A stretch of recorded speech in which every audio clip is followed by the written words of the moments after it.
Here we have a new 2023 Honda Civic in the sport trim level. This one comes in the beautiful Sonic Gray Pearl on black cloth interior. And for our powertrain, we get a 2-liter naturally aspirated 4-cylinder engine made into a continuously variable transmission. And that allows us to get 158 horsepower. But really love the look of the Sport here. As we come around to the front end, we do get our LED headlamps along with our LED daytime running lights. Really fresh look here.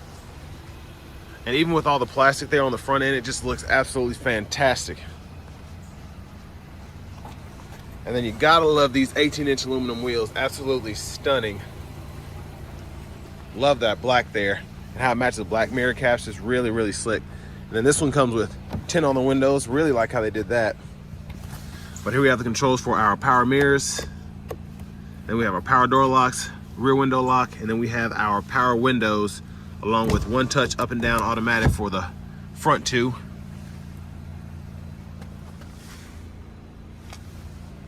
And there we have our 6-way manual driver's seat there. But I have that seat in front adjusted for someone of my size, so let's see how I fit in the back here. It's definitely a ways down, but pretty impressive for such a small car. I'm 6'3", have the seat in front of me adjusted for someone of my size, and my knees are in the back of the seat, but I can actually sit here pretty easily. And my feet are somewhat fitting underneath there, not all the way, but still. Pretty impressive, like I said, for a Civic.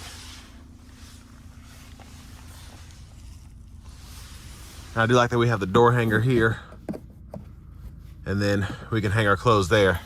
And it's just a little dark back here because of the tint. But let's go ahead and make our way to the back.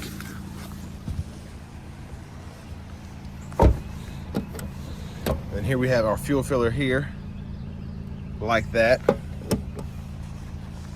then as we come around to the back here, we do get LED tail lamps, which is a big plus.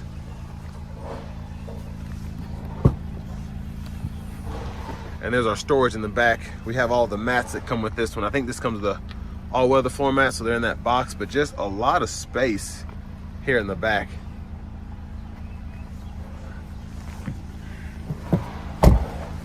We're going underneath the vehicle. There's our exhaust there. It actually sounds pretty good for just being a 2-liter naturally aspirated 4. Has a nice deep throaty tone to it. And if you want to fold the back seat down, it folds flat, and then you have all that space to run longer objects or just have more storage to run things. But no seat back pockets here. I do like how they put that bottle holder there. And we get passive keyless entry on the front 2 doors. I forgot to mention that. And then here we have a 4-way manual seat for the front passenger.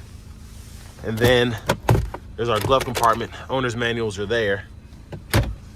And I just love how they did the vents here. Just really nice. Makes the trim look really futuristic.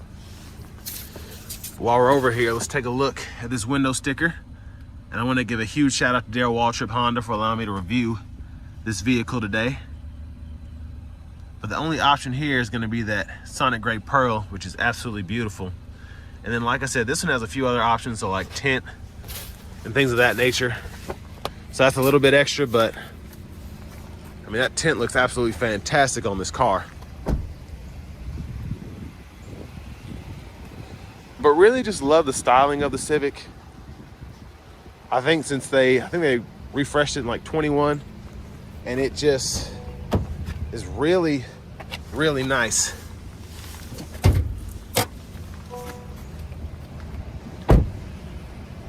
Let's go ahead and look under the hood here. But there's that 2-liter naturally aspirated 4-cylinder.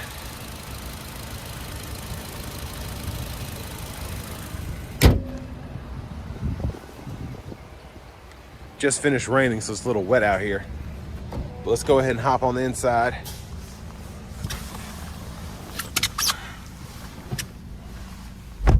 So I really like that I get a leather wrap steering wheel here.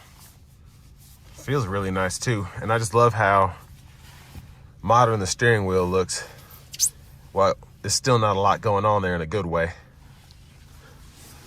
Now over to the radio. This was a little concerning for me at first, but when you cut it on, it's really easy to just get to what you need to get to. So you have your radio here, you can go through AM, FM, and then you have your media here. So whether that's your USB or your Bluetooth, you get Apple CarPlay, Android Auto compatibility as well. And what I like about the radio, now that I see, it's just your settings are all under one roof, and it's just really easy to operate this. And you have actual buttons for everything, knobs, but then it's also still a touch screen as well.